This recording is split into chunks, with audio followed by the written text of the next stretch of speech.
Nasa 170,000 pesos na halaga ng Mani Shabu ang nasabat mula sa isang babaeng nagbebenta umano ng iligal na droga. May unang balita, si James Agustin.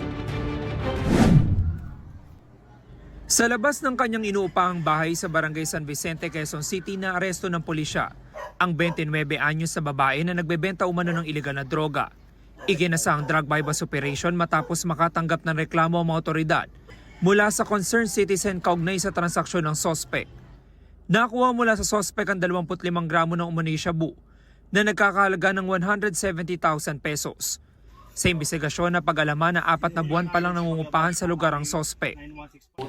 Abutan lang ito sa bahay, yung mga parokyano scorer pupunta sa bahay niya at doon niya pinagbebentahan. Karaniwan kasi ang mga parokyano rito ay mga taga nasabing same barangay lang din, mga construction workers, mga tricycle drivers. Nakakulong sa Anonas Police Station ang sospek na maharap sa reklamong paglabag sa Comprehensive Dangerous Drugs Act. Na-comment na lang po ako, sa korte na lang po ako magsasalita. Inaalam pa ng pulisya ang source ng droga ng sospek.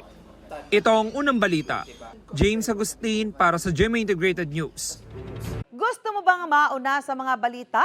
Mag-subscribe na sa GMA Integrated News sa YouTube at tumutok sa unang balita.